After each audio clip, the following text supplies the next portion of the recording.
Isso daí que você tá vendo é um anime peruano, simplesmente o assunto mais comentado na comunidade otaku da América Latina agora nessa última semana. Eu não vi tantos vídeos em português sobre isso, mas até a imprensa tradicional do Peru cobriu o assunto. O negócio tomou grandes proporções e assim que chegou até mim, eu parei para dar uma pesquisada e entender melhor que história é essa. Sim, temos um vídeo de 4 minutos desse que tem a proposta de ser o primeiro anime peruano. Quer dizer, uma série animada que mistura as lendas tradicionais do Peru com aquele estilo clássico do anime japonês. E a ideia aqui é ousada: criar um anime com alta qualidade técnica que seja comercialmente viável e que consiga se sustentar no mercado. Um produto com potencial para andar com as próprias pernas e conquistar o mundo todo. O nome desse projeto é Apukunapa Kutimunin, que em Quechua significa o regresso dos deuses. Quem está por trás é o estúdio peruano Ninakami, uma mistura de Quechua e japonês que significa Deus do Fogo. Eu achei legal que eles já deixam claro no nome do estúdio essa mistura de culturas. E esse vídeo promocional que tá chamando tanta atenção levou cerca de 1 ano e meio para ser produzido, um tempo considerável, especialmente para um estúdio independente que tá apostando alto. Um dos fundadores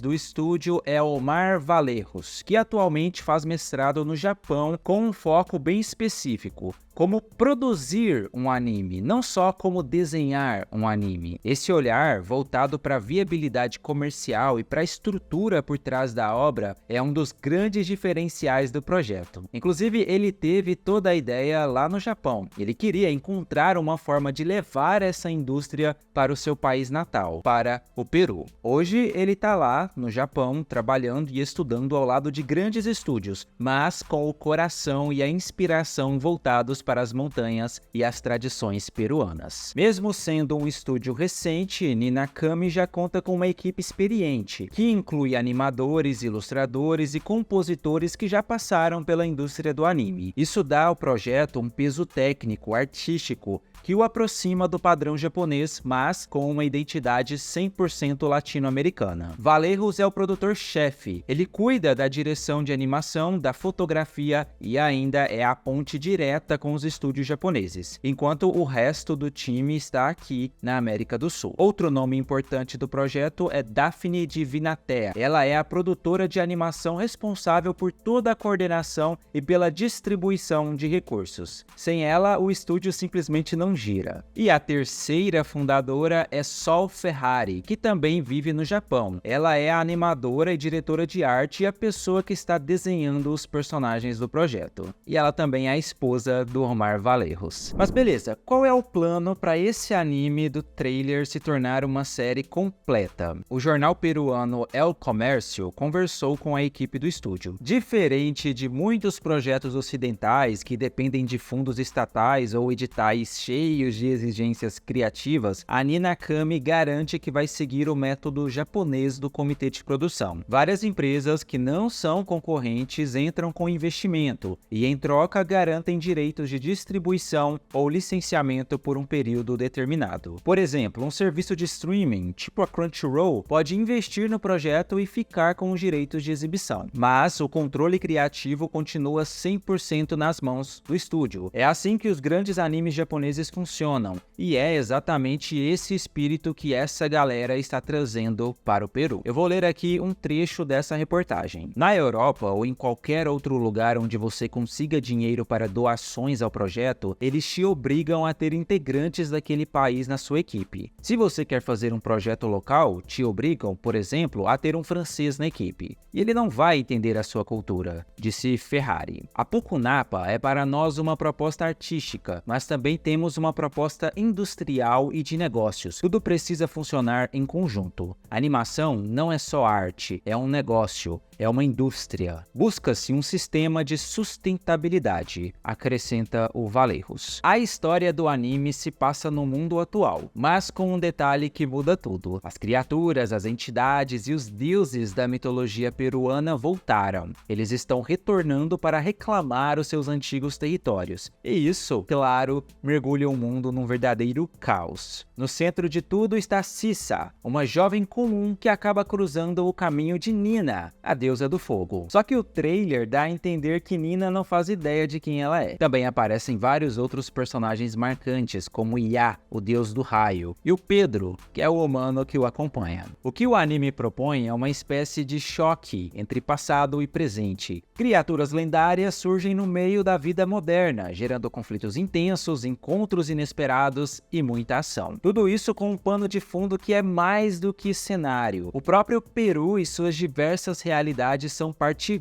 viva da narrativa. Afinal, quando os deuses voltam, eles não vêm só para observar, eles querem se reconectar ou se vingar. E o mais legal é que tudo tem a cara do Peru, do tipo que só alguém que nasceu, cresceu e viveu a vida inteira lá poderia fazer. Tem a deusa do fogo devorando anticuchos na rua, uma passagem, toda uma cena na igreja de Las Nazarenhas, uma múmia folheando folhas de coca e até uma estudante invocando um ser mágico que lembra muito o Torito de Pucará. É importante dizer que o estúdio Ninakami decidiu não aceitar doações de fãs. Pode parecer estranho para um projeto independente, mas é que o objetivo deles é não cair naquela armadilha comum de depender de vaquinhas ou patrocínios instáveis para conseguir lançar ali episódio por episódio, sempre na base do improviso, com as equipes mudando e o orçamento mudando o tempo todo. A ideia aqui é outra: construir uma produção sólida, profissional e financeiramente sustentável, como se fosse mesmo um verdadeiro estúdio comercial, como os estúdios japoneses que a gente conhece. Eles querem mostrar que é possível fazer anime de altíssimo nível na América Latina, sem depender da sorte ou da boa vontade eventual de terceiros. O cara tá bastante otimista, tá? Eu senti isso em todo o vídeo que assisti. E como o vídeo tá viralizando bastante lá no Peru, eu acho que dá pra entender o otimismo dele. Um dos pontos que mais chamaram a atenção de quem assistiu esse vídeo promocional foi justamente a qualidade da animação. Olha aí, a galera elogiou demais